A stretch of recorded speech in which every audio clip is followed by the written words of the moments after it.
बच्चे इस वीडियो से दूर रहे। मैं 14 साल की थी जब मुझे अगवा करके कोठे पर बेच दिया गया। मैं शुरू में बहुत डरती थी, लेकिन फिर मुझे इस काम में मजा आने लगा। एक रात एक अमीर आदमी रात गुजारने आया। उसने मुझे एक रात में 12 बार मैं 14 साल तवाइफ बनी। मैं खुद को बड़े नाज से आईने में देख रही थी। महरून रंग का लहंगा पहने, छोटी सी चोली पर मैंने खूबसूरत से जेवरात पहन रखे थे। मेरी अदाएं पूरी हवेली में सबसे अलग थी। मैं आईने में मुस्कुराते हुए खुद को देख रही थी, लेकिन मुझे लग रहा था जैसे मेरे हुस्न पर आईना भी मुस्कुरा रहा हो। धीरे धीरे गुनगुनाते हुए मैंने अपना लहंगा ऊपर किया था और अब फिर अपने चमकते दूधिया पैरों में घुंघरू बांधने लगी थी। सुना था आज बड़े रईस लोग आने वाले थे। खास मुजरा होने जा रहा था और मुझे इस मुजरे की जीनत बनना था। मेरे अंदर ये आग थी कि जो लोग भी हवेली में रक्स देखने आए, उनकी नजरें सिर्फ और सिर्फ मुझ पर जमे। मेरे होते हुए किसी और पर किसी की निगाह ठहरती तो मेरे अंदर आग जल उठती। मैं इस बात की प्यासी थी कि हर किसी की जुबान में मुझे ही सराहे, हर किसी की नजर में ही मेरे लिए ही इश्क हो, हर कोई मुझे ही अपना बनाना चाहे, मेरी मोहब्बत में महवरा बन जाए। मैं किसी शम्मा की तरह हर उस मर्द को जला देना चाहती थी जो मेरी कुर्बत का ख्वाहिशमंद था। मेरे साथ रात गुजारने के लिए लाख रुपया देने को मर्द यूं ही चुटकियों में तैयार हो जाया करते थे। ये मेरी जवानी, मेरा हुस्न था। मेरी एक अदा पर हजारों दीवाने मर मिटते थे और इसी बात का मुझे गुरूर था। पूरी तरह तैयार होकर अपनी बरहाना कमर पर कमर बंद बांधा था और धीरे से अपनी कमर पर हाथ फेरते ही आईने में एक आखिरी नजर डाली। मेरी खूबसूरती की गवाही दी खिड़की के पार चमकता चांद भी देख सकता था। मैंने अपना कमरा छोड़ा और सच धज कर सीढ़ियां उतरने लगी। मेरे पीछे 2 मुलाजमाएं भी थीं जो खास तौर पर मेरे लिए थी। सीढ़ियां उतरते हुए मुझे हाल नजर आ रहा था जहां वाकई ही रईसजादे बैठे थे। अमीर घरों में वाले मर्द बज़ाहिर तो बहुत शरीफ बनते थे, लेकिन उनकी रातें कोठों की ही जीनत थी। और अब भी ये सब अपनी शराफत का लिबास ओढ़े अपने उक्सर रूप में यहाँ बैठे थे। उनके अंदर की हवस सुने उनके बंगलों से निकलकर इस हवेली की दीवारों में ले आती थी, जहाँ हम जैसी तवाइफी उनके इस्तकबाल करने को तैयार थी। जो मोहब्बत उन्हें अपने आलिशान बंगलों में ना मिलती, उसी की तलाश में ये उन कोठों के दरवाजे पर आ जाया करते। हाल में दाखिल होते ही मैंने झुककर एक अदा से सबको सलाम किया था। मेरे सलाम पर वो सब मुस्कुरा उठे थे। हर किसी की नजरें मेरे वजूद पर जम गई थी और मैं खुद को आसमान पर महसूस कर रही थी। जानती थी कि इनमें से बहुत से लोग मेरी बोली लगाएंगे और फिर एक बड़ी कीमत अदा करके कोई एक परवाना रात को मेरे बिस्तर तक आएगा। मैंने सितारा बाई की तरफ देखा तो उनके चेहरे पर भी एक मुस्कुराहट गहरी थी। उन्होंने इशारों में मुझे समझा दिया था कि आज की रात मुझे रक्स में आग लगानी है और इस हवेली की दीवारों को भी नाचने पर मजबूर कर देना है। मैंने दोनों हाथों से अपना लहंगा उठाया था और चलते चलते बीच हॉल में पहुंच गई थी। मेरे खुले हुए बाल मेरे सीने को ढांप रहे थे। मैंने दुपट्टा नहीं पहना था और फिर तलबले की ताप शुरू हुई थी और फिर मेरे घुंघरों की छनकार के साथ मेरा रक्स भी धीरे धीरे अपने अरूज को पहुंचने लगा था। कोई बजा रहा था तो कोई मेरी खूबसूरती का कसीदा पढ़ रहा था। मैं नाचते नाचते एक एक आदमी के पास जाती और वो मेरे कपड़ों में कहीं ना कहीं नोट फंसा देता। ऐसे ही रक्स करते मैं एक मर्द के पास पहुंची जो तकरीबन 35 साल का था। उसने धीरे से नोटों की गठरी मेरे चोली खींच कर उसमें फंसाई और फिर मैं वापस अपनी जगह पर आ गई थी। मेरा लिबास नोटों में भर चुका था और नोटों की बारिश अब भी जारी थी। 2 घंटे बिना रुके मैंने रक्स किया था और लाखों रुपए मुझ पर निछावर हो चुके थे। 2 घंटे बाद जब मैं थक कर जमीन पर बैठी तो हर कोई मुझे दाद दे रहा था। मैंने एक नजर सितारा बाई पर डाली जो मुंह में पान दबाते मुझे इशारे से मुबारकबाद दे रही थी। मैं जान गई थी कि मैंने महफिल लूट लिया। मेरे पीछे रक्स करने वाली लड़कियों के चेहरे बुझे हुए थे। हर लड़की चाहती थी कि वो मुझसे आगे निकल जाए। हर कोई रौनक की जगह लेना चाहती थी, लेकिन मुझको मात देना आसान नहीं था। अपनी इस खूबसूरती पर, इस रक्स पर मैंने बहुत मेहनत की थी। खुद को एक आला दर्जे का रकासा बनाने के लिए मैंने रात रात भर रक्स किया था। मुझ जैसी कोई और तवाइफ इस कोठे में नहीं थी कि जिसके साथ रात गुजारने वाला मर्द अगली रात किसी दीवाना की तरह उस दहलीज पर तड़प रहा होता। लेकिन मेरी एक आदत थी कि मैं एक बार जिस मर्द को अपना आप सौंप देती वो दोबारा इसकी कभी हामी ना भरती। मुझे एक बार खरीदने वाला दोबारा मेरे कमरे में नहीं आ सकता था। मैं एक मर्द को एक ही बार नसीब होती थी, इसलिए मेरे बहुत से आशिक रोज यहाँ मुझे देखने के लिए आया करते थे। वो बार बार मुझे खरीदने की कोशिश भी करते थे, लेकिन मेरी यही एक आदत थी कि मैं किसी मर्द को दोबारा करीब नहीं आने देती थी। रक्स खत्म होते ही बोली लगना शुरू हुई थी। रात के 2 बज रहे थे। हर सेठ चाहता था कि वो मेरे साथ रात गुजारे, और ऐसे में सेठ ने मेरी सबसे ज्यादा बोली लगाई थी, जिसने मेरी चोली में नोट डाले थे। उसने पहले ही लाखों रुपए मुझ पर वार दिए थे, और अब वो 3 लाख रुपए के बदले मेरी एक रात खरीदना चाहता था। मेरी इतनी कीमत आज तक किसी ने नहीं लगाई थी, इसलिए सितारा बाई ने मुझे उसके साथ रात गुजारने की इजाजत दे दी। मैं मुस्कुराते हुए उस आदमी के पास गई और उसका हाथ पकड़कर उससे खड़ा किया। बाकी सब हसरत निगाहों से हमें देख रहे थे, और फिर मैं उसका हाथ पकड़कर धीरे धीरे सीढ़ियां चढ़ने लगी। कमरे में पहुंचते ही मैंने उसे बेड पर बिठाया और दरवाजा बंद करके कुंडी चढ़ा दी। ना ही मेरा हाथ कांपा था, ना ही दिल धड़का था। मैं पूरी तरह खुद इंतमाद थी, ये मेरा रोज का काम था। फिर भला हिचकिचाहट कैसी? उस सेठ की नजरें मेरे वजूद पर जमी थी, मगर मैं उससे देख नहीं रही थी, बल्कि आईने के आगे खड़े होकर मैंने भारी ज़ेवरात को उतारा था। कानों से लटकती भारी झुमके मजीद पहने रखना मेरे लिए मुश्किल था। मैंने खुद को हर उलझन से आजाद करवाया था, और फिर उस सेठ के करीब जाकर अपने दोनों हाथ को ऊपर कर लिया था। वो नासमझी से मुझे देखने लगा। मैंने इशारे से उसे कमरबंद खोलने का कहा तो मुस्कुराते हुए अपने लबों से मेरा कमरबंद खोलने लगा। मेरे वजूद में कोई हलचल ना हुई थी, क्योंकि मुझे इस बात की आदत थी, लेकिन वो मर्द बहकने लगा था। वो किसी भंवरे की तरह दीवाना हो रहा था, परवाने की तरह जलने को तैयार था। उसने मेरा कमरबंद खोल दिया। मैं थोड़ा सा झुकी। मेरी चोली का घेर अगला मेरे वजूद की रानियों को जाहिर करने लगा। उसकी निगाहें मेरे वजूद के आर पार होने लगी। मैंने अपने दोनों पांव अली के दोनों पैरों पर रखे और उससे घुंघरू खोलने का इशारा किया। अपने लहंगे को मैंने थोड़ा सा ऊपर कर लिया था। वो मेरे घुंघरू उतारने लगा, साथ साथ अपने लबों को मेरे पैरों पर लगाता जाता। उसके चेहरे पर और भी हवस भरी मुस्कुराहट आ गई थी।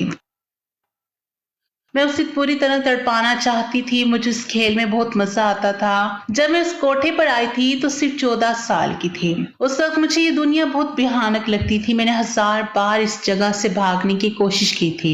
मैं यहाँ कैसे आई थी और इसके पीछे एक दर्दनाक कहानी थी, लेकिन यहाँ आकर मैं पूरी तरह कुछ अरसे बाद यही इसी माहौल में रच बस गई थी। ये रंगीन दुनिया, ये रक्स, ये रंग बिरंगे कपड़े और खूबसूरत जेवरात मुझे बहुत बहाते थे। फिर हर रात एक नर मर्द को लुभाने के लिए अदाएं दिखाना मेरे लिए एक मजे का काम था। मुझे इस दुनिया में बहुत कशिश महसूस होने लगी थी। जब पहली बार मैं यहाँ आई थी तो एक मासूम सी बच्ची थी।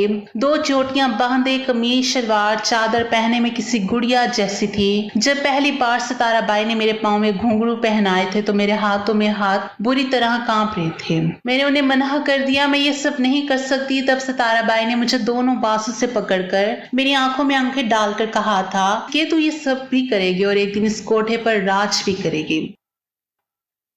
तेरे जैसे शहजादियां तो नसीब से मिलती हैं। मैं तुझ जैसे हीरे को खोना नहीं चाहती। सितारा बाई ने मेरे वजूद से मेरी चादर को खींचकर दूर फेंका था और भी बड़ी तेजी से मेरे गिरेबान को खींचा था। उसकी इस हरकत पर मैं खौफजदा हो गई थी, लेकिन उसके चेहरे पर मुस्कुराहट थी। मेरे वजूद पर हाथ फेरते वो मेरी खूबसूरती की तारीफ कर रही थी। उसने मुझे देखते ही कहा था कि 14 साल में तो ऐसी क़यामत ढा रही है, तो जब 25 साल की होगी तो कैसी आग लगाएगी। और सितारा बाई की बात सच साबित हुई थी। धीरे धीरे मैं जवानी की सीढ़ियां चढ़ती गई और मेरा हुस्न अपने अरूज को पहुंचने लगा था। मेरे नुस्वानी हुस्न में ऐसी तब्दीली आई थी कि मुझे देखने वाला मर्द पलक झपकाना भूल जाता, बल्कि अक्सर तो साथ नाचने वाली लड़कियां खुद भी मेरी बेइंतहा तारीफ कर दिया करती थी। सबका यही कहना था कि जब रुखसार के पांव उठते हैं तो फिर दिलों की धड़कनें बंद हो जाती हैं, और इसी बात का मुझे गरूर होने लगा। शुरू में जब मैंने सितारा भाई के कहने पर रक्स शुरू किया था तो मुझे बहुत बुरा लगता था। फिर पहली बार जब एक महफिल में मुझे नाचना पड़ा तो मैं शर्म से जमीन में गिर गई। लेकिन उस रात मेरा सौदा हुआ। मैं थक कर अपने कमरे में पहुंची तो मेरे पीछे ही उस मर्द को मेरे पास भेज दिया गया। उसने जब बुरी तरह मेरे जिस्म को निचोड़ा था, मैंने अगले ही दिन उस हवेली से भागने की कोशिश की थी। मुझे ये सब कुछ किसी बेहाने ख्वाब की तरह लगा था। मैं पहली बार किसी मर्द के लम्स से आशना हुई थी, लेकिन मेरी बदनसीबी ये थी कि इस कोठे पर सितारा बाई का राज था। मैं भाग नहीं सकी थी। पकड़ी गई थी और फिर जब मुझे सितारा बाई के कदमों में फेंका गया तो मुझसे पूछने लगी, ए छोरी तू यहाँ से क्यों भाग रही थी? मैं सितारा बाई के कदमों में गिर गई। मैंने सितारा बाई को अपने वजूद के जख्म दिखाए और रोते हुए कहा कि मैं इस तरह किसी मर्द के साथ रात नहीं गुजार सकती, ये मर्द जात बहुत तकलीफ पहुंचाती है। सितारा बाई मेरी बात पर हंसी थी, फिर मेरा हाथ पकड़कर मुझे वापस दोबारा मेरे कमरे में ले गई थी। कमरे का दरवाजा बंद करके कुंडी चढ़ाकर सितारा बाई कहने लगी, चल अपने कपड़े हटा। सितारा बाई की बात सुनकर मैं खौफजदा नजरों से उन्हें देखने लगी। वो धीरे धीरे मेरे करीब आई और कहने लगी, चल जल्दी कर। देर किस बात की? मैंने घबरा कर पूछा, क्यों? तो वो कहने लगी, मैं आज तुझे बताऊंगी कि औरत को तकलीफ कब नहीं होती। ये मर्द जात औरत को तकलीफ नहीं पहुंचा सकती, औरत खुद मर्द जात को दावत देती है कि उसे तकलीफ पहुंचाए। और फिर सितारा बाई के गुस्से पर मैंने अपने कपड़ों को खुद ही एक तरफ फेंक दिया था। सितारा बाई ने कहा, बिस्तर पर सुकून से लेट जाओ और गहरी गहरी सांसें ले। मैंने सितारा बाई की बात पर अमल किया तो वो खुद मुझ पर झुक गई और कहने लगी, याद रखना तो बिल्ली की तरह पंचे मारेगी तो अगला शेर बन जाएगा। तुझे शेरनी बना है, वो जंगल में कैसे सुकून से बैठती है, उसे किसी का खौफ नहीं होता, वो खुद को हालात पर छोड़ देती है क्योंकि उसे पता होता है कि हालात उसकी मर्जी से ही चलेंगे। तो भी अपने आप को हर मर्द के आगे किसी शेरनी की तरह पेश करना और फिर देखना कि वो खुद भीगी बिल्ली बन जाएगा। मेरे कान पर झुकते सितारा बाई धीरे धीरे मुझे वो अदाएं वो अंदाज बता रही थी जिससे मैं किसी मर्द को पूरी तरह दीवाना बना सकती थी। सितारा बाई ने मुझे हर वो गुण सिखाया था जो शायद उन्होंने इस कोठे की किसी दूसरी लड़की को नहीं सिखाया था। उनके लिए मैं उनकी शहजादी थी, बहुत खास, जिसकी वजह से इस कोठे की किस्मत बदली थी। इस हवेली की दीवारों में पैसे की बरसात होने लगी थी, इसलिए वो मुझे किसी हीरे की तरह तराशना चाहती थी और फिर मैं वैसे ही करती चली गई जैसे सितारा बाई ने कहा था। उन्होंने मुझे अपना काम सिखाया था। मैं मर्दों को अपने कमरे तक लाती तो उसके बाद मैं खुद उनके आगे पेश ना करती बल्कि उन्हें मजबूर करती कि वो मेरे करीब आए। मैं उन्हें किसी दिए की तरह रोशनी दिखाती और वो खुद बाकी की तरह जल जाते। गुजरे इतने सालों में मैं भूल गई थी कि मेरा असली नाम क्या है, मैं कौन हूँ, मैं यहाँ कैसे पहुंची हूँ। अगर याद था तो यही कि मैं एक मशहूर तवाइफ हूँ, एक खूबसूरत रकासा जिसके रक्स पर कोई भी दीवाना हो सकता है। मेरा नाम रुखसार सितारा बाई ने तो रखा था, मैंने उसी नाम को अपनी जिंदगी मान लिया था। मैं भूल गई थी कि मेरा असल नाम आयशा अख्तर है। मैं एक इज्जतदार घराने से थी। हाँ, बहुत अमीर नहीं थे लेकिन मेरे माँ बाप मुझसे बहुत मोहब्बत करते थे। मैं अपने माँ बाप की इकलौती लाडली बेटी थी। मैंने अपनी जिंदगी में हर वो चीज हासिल की थी जो मैं चाहती थी। मेरे बाप ने मुझे रानियों की तरह ही रखा था, लेकिन फिर एक दिन स्कूल से वापसी में अचानक एक गाड़ी वाले ने मुझे घसीट कर अपनी गाड़ी में डाला था और उसके बाद मुझे कुछ होश ना रहा था। और जब होश आया तो मैंने खुद को सितारा बाई के कोठे पर पाया और फिर धीरे धीरे वक्त के साथ साथ यही कोठा मेरी जिंदगी बन गया। मेरी छत, मेरा घर, सब कुछ ये हवेली ही था। जब मैं अपने आप को किसी शहजादी की तरह तस्वुर करती थी, अभी अपने कमरे में लाने वाले मर्द के पैरों पर अपना पैर रखकर मैंने उसे मजबूर कर दिया था कि वो अपने तलवे चाटे, अपने आप को मेरे कदमों में निछावर कर दे। और वो बिल्कुल किसी दीवाने आशिक की तरह मेरे पैरों से घुंघरू उतारते मेरे पैरों को चूम रहा था। उसने घुंघरू उतार कर रखे तो मैं एक अदास उसकी गोद में बैठ गई। मेरी कमर उसकी जानिब थी। मैंने डोरियां खोलने का इशारा किया था। वो धीरे धीरे मेरी चोली की डोरियों को खोल रहा था। वो अपने लबों की लम्स से मेरे कमर को दहका था। मैं जानती थी कि ऐसा ऐसा मैं इस परवाने को जला रही हूँ। मैं इन तवाइफों में से नहीं थी जो गाहक को देकर फौरन ही खुद को बेलिबास कर दिया करती थी। मुझे अपने गाहक को तरसाना और तरपाना आता था। मैं धीरे धीरे मोहब्बत का जाम पिलाकर ही अपने आप किसी मर्द के हवाले करती थी। इस अमीर मर्द के साथ भी मैंने यही किया था। मैंने खुद को चोली से आजाद नहीं किया था बल्कि सिर्फ इसे ढीला किया था और फिर आहिस्ते से मैंने अपने लहंगे की जिप खोल दी थी। मैंने मुस्कुराते हुए जैसे अपना पांव उठाकर इस रईसजादे के कांधे पर रखा तो वो मेरे पांव को चूमने लगा और फिर चूमते चूमते अचानक ही वो एक सेकंड के लिए रुक गया था। उसने गौर से मेरा चेहरा देखा था और फिर एकदम ही मुझे खुद से दूर किया था। वो पीछे हटकर मुझे देख रहा था, बिल्कुल ऐसे जैसे उसे करंट लगा हो, और मैं उसे हैरत से देख रही थी। आज से पहले मेरे किसी गाहक ने ऐसा नहीं किया था। कोई मुझसे दूर नहीं जाना चाहता था। ऐसी हालत में तो मेरा कोई भी गाहक मुझे खींचकर खुद से निपटा लिया करता था। इसलिए मैं इस मर्द की इस हरकत पर हैरान हो गई थी। और फिर उसने बड़ी मुश्किल से अपने लबों को हरकत देते हुए मुझसे पूछा था, तुम आयशा अख्तर हो? अख्तर की बेटी, ये सुनना था कि मेरे रोंगटे खड़े हो गए। मेरा दिल धड़कना भूल गया। मैं फटी फटी निगाहों से उस मर्द को देखने लगी जो मुझे मेरे इस नाम से पुकार रहा था जिसे मैं खुद भी भूल चुकी थी। वो मेरे बाप के नाम से पहचानने की कोशिश कर रहा था। बहुत तेजी से मैंने बिस्तर की चादर को उठाकर अपने वजूद पर डाला था। ऐसा लगा था जैसे किसी बहुत अपने ने मुझे बरहाना देख लिया हो। मुझे अपनी इज्जत जाने का खौफ महसूस हुआ था। वो इज्जत जो मेरे पास थी ही नहीं, शायद ये डर मेरे बाप के नाम का था। मैं खुद को छिपाए बस फटी फटी निगाहों से उस मर्द को देख रही थी और फिर मेरे चेहरे के तासुरात से वो जान गया था कि उसने सही पहचाना है। आंखों में आंसू लिए वो लड़खड़ाते हुए मेरे करीब आया था। मुझे बाजू से पकड़कर कहने लगा, क्या तुमने मुझे पहचाना है? मैंने इनकार में सर हिलाया तो वो रोने लगा। कहने लगा, मैं वही हूँ जिसने तुम्हें अगवा करके बेचा था। मैंने तुम्हें एक आदमी को फरोख्त किया था। शायद उसने तुम्हें इस कोठे पर पहुंचाया हो। मैं तुम्हारा मुजरिम हूँ और मैं अख्तर का मुजरिम हूँ। मैंने तुम्हारा सारा घर तबाह कर दिया। मुझे माफ कर दो, मुझसे गुनाह हो गया। ये कहकर वो मेरे कदमों में बैठकर रोने लगा था और मैं बस हक्का बक्का से उसे देख रही थी। वो कौन था? उसने मुझ पर जुल्म क्यों किया था? मैं कुछ भी नहीं जानती थी। मैंने उसे गिरेबान से पकड़ा और पूछा, तूने मेरे बाप से अलग क्यों किया? मैंने पूछा, कौन हो तुम? मैंने तुम्हें कभी नहीं देखा। मुझ पर यह सतम क्यों किया? मुझे मेरे बाप से अलग क्यों किया? क्यों मुझे अगवा किया? अपने मासी का जिक्र सुनकर मेरे पुराने जख्म ताजा हुए थे।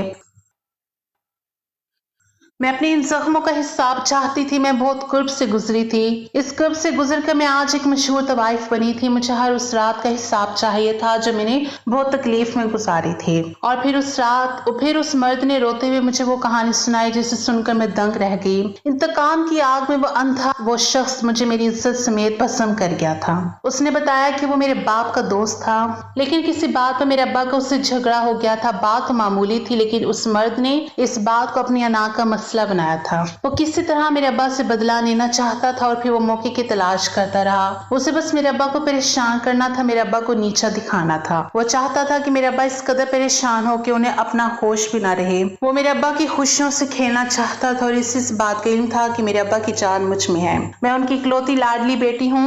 बस उसने अब्बा को तंग करने के लिए स्कूल से वापसी पर मुझे अगवा कर लिया। उसने सोचा कि वो शाम तक मुझे रखेगा और फिर वापस छोड़ देगा। उसका इरादा मुझे आगे फरोख्त करने का नहीं था। वो तो बस अब्बा को तड़पाना चाहता था, लेकिन मेरे अब्बा ने ना सिर्फ पुलिस में शिकायत करवाई थी बल्कि अपने किसी जानने वाले से हर तरह पुलिस को दौड़ा दिया था। मेरे अब्बा मेरे लिए किसी भी हद तक जा सकते थे और इस बात से खौफजदा हो गया था। उसे लगा कि अगर वो पकड़ा गया तो वो बच नहीं सकेगा। उसने मुझसे जान छुड़ाने के लिए बेहोशी के आलम में एक आदमी के साथ मेरा सौदा कर दिया, लेकिन मुझे अपने घर से निकाल कर उस आदमी के अड्डे तक पहुंचाने के लिए उससे मेरे कपड़े तब्दील करने थे। इसलिए उसने खुद मेरा यूनिफॉर्म अपने हाथों से उतारा था और मुझे अपने बेटे का लिबास पहना दिया था। उसका बेटा मेरा हम उम्र था। उसने मुझे अपने बेटे जैसा होलिया दिया और फिर अपनी गाड़ी में डालकर मुझे उस दूसरे आदमी को फरोख्त कर दिया। उसका मकसद पैसों का उसूल नहीं था बल्कि मुझसे जान छुड़वाना था। मुझे अगवा करके वो बुरी तरह फंस गया था और इसलिए उसने बस मुझे बेच दिया और खुद इस सारे मामले से निकल गया। मेरे माँ बाप मुझे 1 साल तक तलाश करते रहे और फिर वो दोनों मेरे गम में इस दुनिया से चले गए। इकलौती औलाद को खो देने के सदमे ने उनकी जान ले ली थी। फिर वो आदमी रोते हुए कहने लगा, अख्तर उसकी बीवी तो दुनिया से गई थे, लेकिन साथ साथ मेरा सुकून भी ले गए थे। इस वाक़े के बाद मैं एक दिन भी चैन की सांस ना ले सका और फिर एक दिन मेरी बीवी और इकलौता बेटा एक हादसे में इस दुनिया से चले गए। मैंने अख्तर का घर उजाड़ा था, कुदरत ने मेरा घर बर्बाद कर दिया। मैं हर वक्त पछतावे की आग में चलने लगा, नशा करने लगा, फहशी के अड्डों पर घूमने लगा। मैं बस सुकून की कम व तलाशी था। मुझे कहीं सुकून नहीं मिलता था। सुकून की तलाश में ही मैं आज यहाँ पर आया हूँ और गुजरे हुए इतने सालों ने मुझे सर से पांव तक बदल दिया है। आज मैं खुद को कोसता हूँ, नदामत के आंसू बहाता हूँ, लेकिन मुझे सुकून नहीं आता। नहीं जानता कि यहाँ आकर तुम मुझे वापस मिल जाओगे। तुम्हारे कपड़े बदलते हुए मैंने ये निशान तुम्हारे पैर पर देखा था। दरअसल ये कोई जला हुआ निशान है, इसलिए ये मेरे जहन में रह गया और इससे देखते ही मैं तुम्हें पहचान गया। इतने सालों में तुम काफी बदल गई हो, बहुत जवान हो गई हो, लेकिन ये निशान वैसे का वैसा ही है। ये कहकर वो मेरे कदमों में बैठकर माफी मांगने लगा और मुझे समझ ना आया मैं क्या करूं, उसे माफ कर दूं या सजा दूं या फिर उसकी जान ले लूं जिसकी वजह से मैं एक इज्जतदार और शरीफ लड़की से एक तवाइफ बन गई थी।